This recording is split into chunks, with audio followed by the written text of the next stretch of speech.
Hello, my abnormal family. How are y'all doing? Got another one for you. If you haven't liked this, please like the video so we can send these videos viral. And if you haven't subscribed, I'd like to personally invite you to subscribe to the channel. Click the bell, select all so you can get all of our latest uploads and when we go live. This happened October 14th, 2022. This is sounds like Dogman encounter. I wasn't ever a firm believer in the paranormal, but I love listening to strange encounters. After this, I can no doubt believe in things that can't be explained. And this is my bone-chilling experience. This encounter happened in 2020 during the pandemic.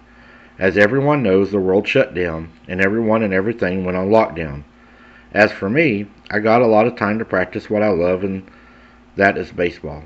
I live in Montana, close to the Glacier National Park.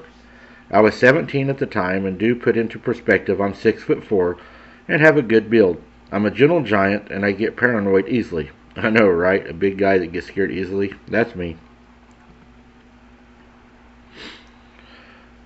I have a huge backyard and 78 acres of dense forest, and still those acres there's a shooting range, some ATV trails, and some small creeks. So I'm not a stranger to being outside and exploring the woods, and one day while around 4ish, I was out riding my ATV on one of our mud-made trails. I saw something dart from the corner of my eyes. As I turned around to bend, I slowed my ATV down and looked in the direction that I saw the movement. Then I noticed the only thing or sound that I heard was my ATV. So to me, being a curious fellow, I turned my ATV and listened to what was dead silent. I swear the forest was on mute, and that's when I heard it. Footsteps crushing leaves and sticks. These were slow and heavy footsteps, but it was purposely trying to be quiet. But no later than 5 seconds after I turned off my ATV, the footsteps stopped. And growing up outdoors and in the woods, when it goes dead silent, not even the bugs are heard. That means something is on the prowl.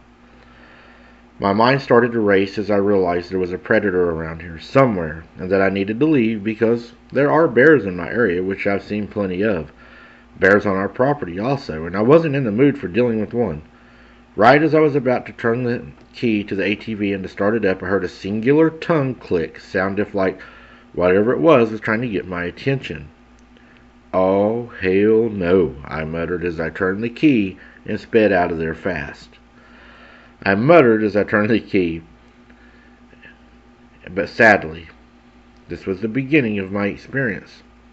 I sped home and ran straight inside, told my mom what was happening, and I asked her what she was also cooking for dinner at the time. She paused and looked at me with the most confused look ever. I knew she didn't believe me, but I asked what it could have been, because there is no way a bear can make a tongue-clicking sound and walk on what sounded like 2 feet that far.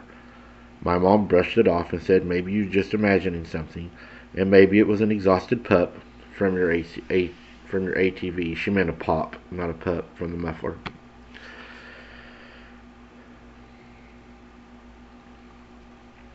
But a couple of weeks later, I forgot about the entire thing. A couple of weeks went by without any problems until one day I was outside with my German Shepherd, Rusty, playing baseball with him. It was around dusk. I would hit the ball into the woods, and he would go and fetch it out and bring it back to me. And one of these he ran for the ball, then just stopped dead in his tracks and stared into the woods. His ears started twitching. I was confused at his sudden behavior. So I called his name like 4 times, and he didn't budge. He just stood there staring at something into the woods. Then here's where it gets crazy. He suddenly backs up slowly and starts growling and barking, his teeth and snarling and barking and going berserk.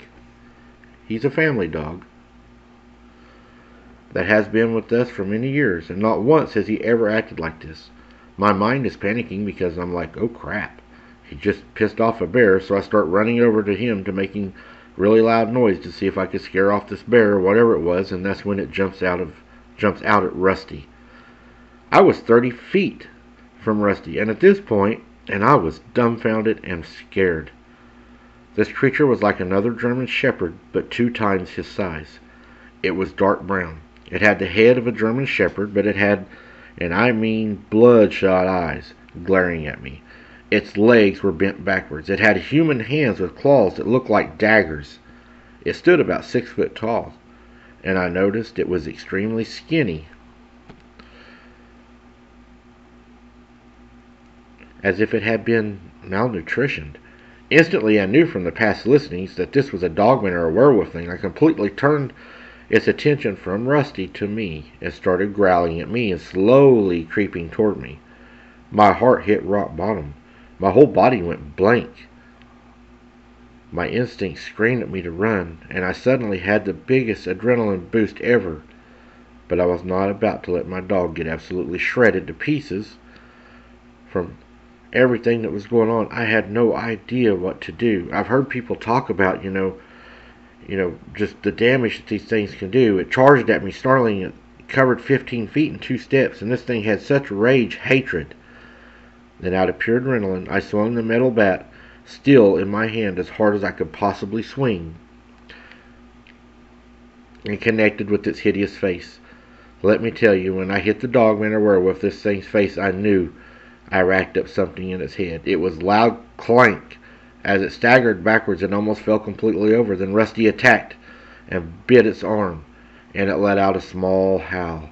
It smacked Rusty and sent him flying about 10 feet into the opposite direction. Seeing Rusty on the ground, I had another adrenaline boost, this time filled with anger. I once again swung the metal bat at this time at its noticeable dent in its face, and it connected even harder. This time there was another clink and a small crack. I looked at its face and noticed its jaw was crooked. It got knocked to the side. It tried to snarl at me again, but this time a weird sound came out of its mouth. The best way to describe it was like a drunk growl. It even seemed surprised that it sounded different. It kind of paused and had a humanoid look of confusion on its face as it shook its head, realizing the damage. Then the bloodshot eyes stared right into my soul, and I saw the rage behind only what a demon could possess. I knew my metal ball bat was going to be no match. I raised it up again to swing, but that's when the heavens opened. There was a gunshot. It was hit by a .30 caliber round from my dad's custom hunting rifle. I snapped my head back toward the house and see my mother with the rifle in her hands, aiming another round as she screams, "Get back!" As she unloads another round, this time hitting it in the leg as it howls in painful forced howl. It turned around and runs back into the forest.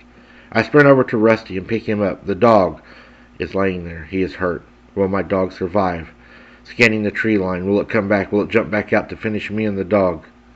I run over, grab my dog, start carrying him to the house as he whimpers and cries from the pain that he's in.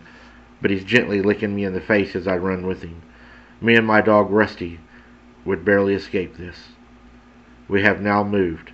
3 days later, my mom and dad decided it was time to leave. Whenever we started getting blood tracks around the house from the scratches, howls, and weird noises at the windows at night. But whatever it was injured because it left blood every time. We called the game warden and asked him to come and check the blood, and they simply told us that it cost too much to get blood work done on animals that are around people's houses, especially nuisance animals. They seemed to be frustrated at us the second time my dad called them, and told us if we continued to call them that they would have to file a report on us for harassment. They told my dad, "Don't you know?